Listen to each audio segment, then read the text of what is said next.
ভয় আমরা আওয়ামী লীগের চোখে দেখি যখন ডোনাল্ড লু বাংলাদেশে আসতে চায়।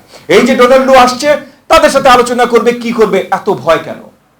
ভয় কারণ নির্বাচন এই আওয়ামী লীগ হইতে দিতে চায় না। যুক্তরাষ্ট্র সহকারী ডেপুটি পররাষ্ট্রমন্ত্রী যখন বাংলাদেশে আসে, তখন এই আওয়ামী লীগ সরকারের সাধারণ সম্পাদক কেমন যেন ভয়ে কাতর হয়ে যায়। সে আবল তাবল প্রলাপ বলা শুরু করে যে কি মধ্যবর্তী নির্বাচনের জন্য এই ডোনাল্ড লু আসছে কিনা। ডোনাল্ড লু আসলে তাদের এত ভয় কিসের? কারণ এর আগের বার যখন এসেছিল তখন ডোনাল্ড লু বারবার করে একটা স্বচ্ছ নির্বাচনের কথা বলেছিল।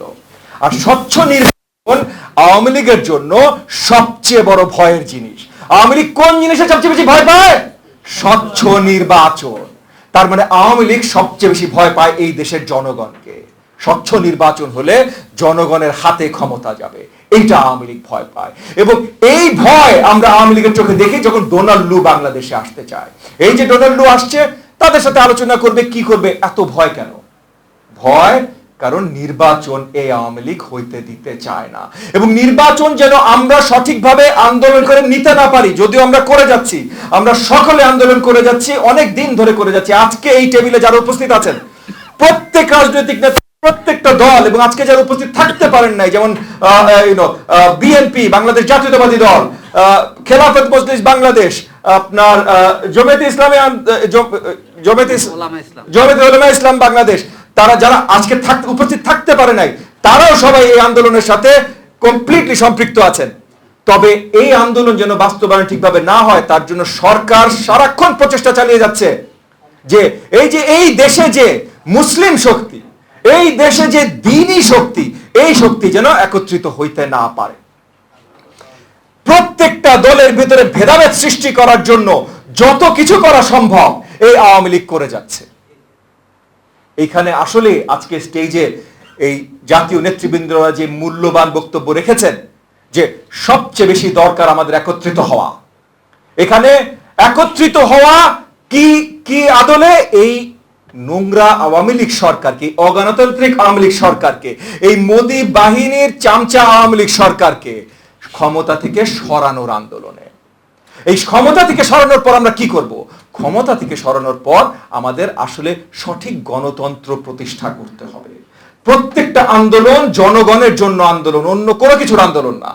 তাহলে যদি জনগণের জন্য আন্দোলন হতে হয়, তাহলে গণতন্ত্র সৃষ্টি এবং গণতন্ত্র এস্টাবলিশ করার আন্দোলন হতে হবে।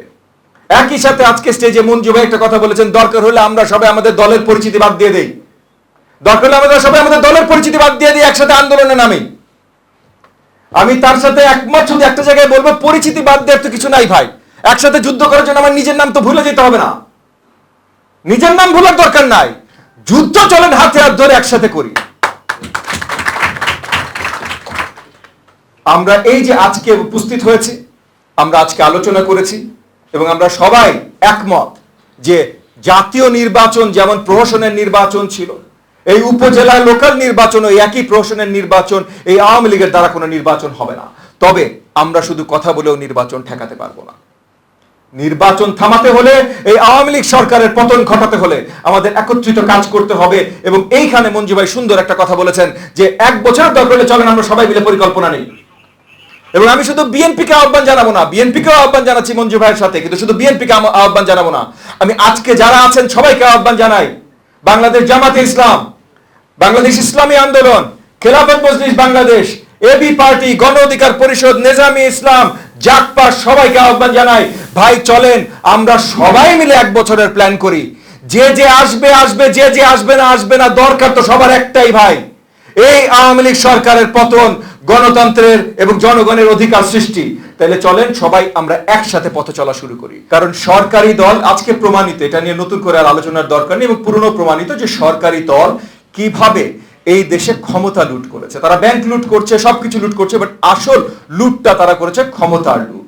গত 15 বছর ধরে বা 15.5 বছর ধরে তারা যে ক্ষমতায় আছে, এই ক্ষমতা প্রথম থেকে তারা লুট করেই আছে। আমি জানি যখনই আমরা আলোচনা করি আমরা 3টা নির্বাচনের কথা বলি, 14, 18, 24। তবে যেটা সত্যি কথা যে 2008 নির্বাচনের দিকেও যদি আমরা ভালো করে তাকাই, খুব পরিষ্কার হয়ে যায় যে এর আগে যতগুলো কেয়ারটেকার সরকারের আন্ডারে নির্বাচন হয়েছিল তার আশপাশ দিয়ে কোনো ধরনের স্বচ্ছ নির্বাচন এই ৮-৯ নির্বাচন হয়নি।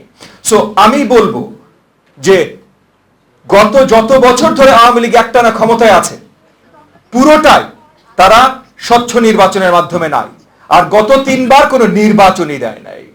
একই সাথে এই যে এখন লোকাল নির্বাচনগুলো তারা করছে তারা একইভাবে করছে, এখানে আসলে নির্বাচনের কোনো জায়গা নাই। আমার এক ভাই আজকে এই স্টেজ থেকে বলেছেন এটা তাদের পার্টির কাউন্সিল তারা করছেন, আসলে তার থেকেও মর্মান্তিক কিছু করছেন, কারণ তাদের পার্টির কাউন্সিল হলেও তো কিছু ভোট হতো, সেটাও হচ্ছে না। এটা পুরোপুরি তাদের ক্ষমতা থাকার জন্য যাদেরকে যেখানে বসাতে হবে একটা নোংরা খেলা। এবং এই নোংরা খেলার সাথে সাথে আজকে যে বারবার কথাগুলো উঠে এসছে যে ভূ রাজনৈতিক খেলাও এখানে আছে। আমাদের প্রতিবেশী দেশ ভারত, যাদের সাথে আমাদের সবচেয়ে সুসম্পর্ক হবার কথা, সেই ভারতের সরকারের অলমোস্ট কলোনিয়ালিস্ট বাহিনী হলো আজকে আমাদের এই আওয়ামী লীগ সরকার। আমি আর আমার বক্তব্য দীর্ঘায়িত করব না, আমি আরেকবার এখানে উপস্থিত সবাইকে ধন্যবাদ জানিয়ে আমার বক্তব্য শেষ করছি। আপনাদের সবাইকে আবারও ধন্যবাদ। জয় বাংলাদেশ। আমাদের আনুষ্ঠানিক কর্মসূচি আনুষ্ঠানিক সমাপ্তি ঘোষণা